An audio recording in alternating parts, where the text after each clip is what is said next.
Jusqu'à 9h, Good Morning Business. Le retour de l'ISF, la suppression de la flat tax, la création de nouvelles tranches d'imposition sur les très hauts revenus, le programme économique de la gauche effraie les grandes fortunes qui envisagent de plus en plus d'aller s'installer à l'étranger. On va en parler avec Amine El-Ouarzazi. Bonjour. Bonjour. Merci d'être avec nous. Vous êtes Senior Client Advisor en anglais, en charge pour la France pour le cabinet Enland Partners, c'est un cabinet suisse. Vous conseillez, vous accompagnez celles et ceux qui souhaitent changer de nationalité, s'implanter dans un autre pays, devenir résident. En tout cas, vous les accompagnez et vous allez nous expliquer tout ça. Question très directe, mais est-ce que depuis les élections législatives en France, votre téléphone sonne beaucoup plus souvent qu'avant ? Clairement. On va dire que c'est même plutôt avant, depuis, on va dire, l'attaque du Hamas. Beaucoup de gens, la situation géopolitique mondiale n'est pas la plus stable. Donc beaucoup de gens, effectivement, font appel à nous depuis 2023-2024. Donc vous êtes en train de me dire que la motivation, elle n'est pas uniquement économique, il y a aussi des considérations religieuses, politiques qui poussent les gens à quitter le pays. Oui, il y a trois principales raisons. Et je vais dire que la première, elle est vraiment très simple, c'est vraiment la sécurité des enfants. C'est toujours, je veux que mes enfants aient un meilleur avenir que le mien. Et ensuite viennent les considérations liées à la vie qu'on veut avoir, au frottement fiscal, ce genre de choses. Mais souvent, ça commence par je me sens pas à l'aise là où je suis et j'ai pas envie que mes enfants grandissent dans des difficultés. Ceux qui vous appellent aujourd'hui demandent surtout des renseignements ou est-ce qu'ils s'engagent assez rapidement dans des démarches très concrètes ? Alors il y a les deux. Il y a des gens pour qui la réflexion est déjà entamés et eux sont prêts à emboîter le pas. Et il y en a effectivement beaucoup qui nous contactent en nous disant à quoi ressemblerait une relocalisation dans les mois à venir si je devais emboîter le pas, quelles sont les choses que je dois faire, quelles sont les choses auxquelles je dois faire attention. Quel est le profil de ceux qui vous contactent et qui ont un motif fiscal pour changer? On dit généralement que les très grandes fortunes ont déjà des mécanismes qui ont été mis en place. Est-ce que c'est justement ceux qui sont peut-être au deuxième rang, des millionnaires mais pas des milliardaires? C'est ça, exactement. En général, les gens qui sont, comme vous avez dit dans la première tranche, ont déjà réglé le problème il y a longtemps. Mais effectivement, plus en fait, le niveau de risque s'accentue, plus on va avoir un niveau de recherche dans la localisation qui va être élevée. Et donc, ces gens-là vont nous contacter pour nous dire, voilà, dès là, on va chercher un plan B. Alors, quels sont les services que vous leur proposez? Je disais tout à l'heure, obtenir la résidence, la citoyenneté dans un autre pays. C'est ça. Donc, effectivement, il y a plusieurs pays en Europe et partout dans le monde qui offrent leur résidence ou leur citoyenneté par l'investissement.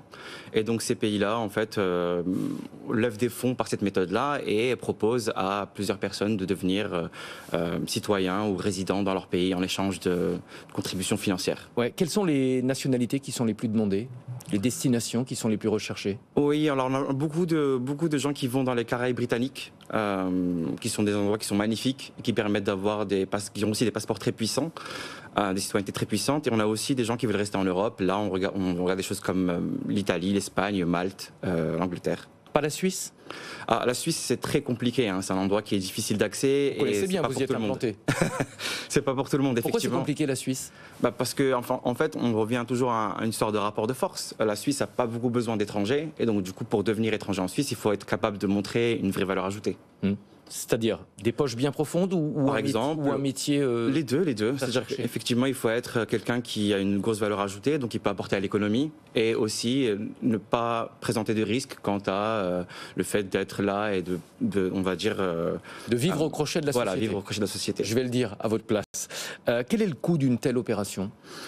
Alors, ça va dépendre. Il y a des fois des cas multiples. On peut commencer à regarder à partir d'un demi-million d'euros pour une famille de 4 personnes. Un demi-million d'euros, on est d'accord, c'est le montant qu'il va falloir investir dans le pays de destination. C'est ça, exactement. Quel est le coût de votre service? Nous, on va prendre à peu près 10% de la transaction. Donc, ça va être en fonction de la solution que le client va envisager. Est-ce que c'est facile à mettre en place? Est-ce que ce sont des procédures qui sont forcément extrêmement longues et souvent laborieuses? Beaucoup moins qu'on le pense. On peut facilement devenir citoyen d'un pays en à peu près 6 mois. et être implanté là-bas avec un compte bancaire, un passeport, une maison et tout est bien qui finit bien. Je parlais d'exil fiscal en introduction. Est-ce que c'est une stratégie aujourd'hui qui vous semble réaliste? On voit bien que la pression fiscale sur les ménages les plus riches est en train d'augmenter un petit peu partout. L'Italie vient d'annoncer un doublement du plafond d'impôt qui était particulièrement attractif pour les grandes fortunes qui revenaient au pays ou en tout cas qui venaient s'implanter en Italie.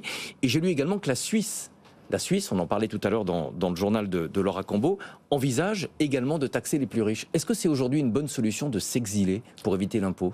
Je vais vous dire quelque chose. La plupart de mes clients ne sont pas vraiment concernés par l'impôt. On ne cherche pas vraiment l'optimisation fiscale en premier. Mais effectivement, c'est compliqué d'avoir une union où tout le monde n'a pas les mêmes règles parce que forcément, les gens qui vont être les plus aisés vont avoir le plus de choix. Et donc, il faut vraiment, moi j'ai envie de dire, le plus harmonieux on sera, le mieux se portera tout le monde et le moins on aura l'occasion que ça soit injuste. Mais effectivement, c'est une stratégie et de toute façon, sans même aller jusqu'à très loin, un pays comme Dubaï où il n'y a pas d'impôt, c'est quelque chose contre lequel en Europe c'est très compliqué de lutter. Alors vos conseils sont très précieux pour ceux qui ont des problèmes avec le fisc et ceux aussi qui ont des problèmes de sécurité pour leurs enfants, vous le disiez. Comment vous êtes perçu par les autres? Est-ce qu'on n'a pas tendance à vous montrer du doigt en disant attention, ce cabinet favorise l'évasion fiscale? C'est toujours délicat. C'est délicat. En fait, c'est là que mon travail, en fait, c'est d'expliquer que l'objectif pour moi, c'est de rendre un service à des gens qui en ont besoin. Je ne suis pas là pour essayer de faire évader les gens ou quoi que ce soit. Je ne suis pas un magicien. Il n'y a pas de jugement de valeur voilà, vous faites de votre côté. Ça arrive des fois, mais c'est à moi d'expliquer que ce n'est pas l'objectif. Et c'est clairement pas l'objectif. L'objectif, c'est vraiment d'aider des gens qui sont dans des démarches de je veux pas avoir plus de mobilité pour mes enfants, je veux avoir le choix en fait. Beaucoup de mes clients me disent moi ça me dérange pas de payer d'impôts, hein. Je veux juste que ça soit juste. Ouais. Et pas confiscatoire. C'est un discours qu'on entend souvent. Vous parliez tout à l'heure de 3 motifs pour lesquels les clients vous contactent. Il y a un motif financier, un motif de sécurité pour les enfants. Je me souviens plus du 3e. Quelle est la répartition? C'est vraiment j'ai envie de dire le lifestyle qui compte. C'est la qualité de vie. Voilà, qualité de vie. La qualité de vie qui l'emporte de très loin. Le reste est assez, on va dire, marginal. Ce qui compte pour mes clients, c'est où est-ce que je vais me lever le matin, quel type de vie je vais avoir.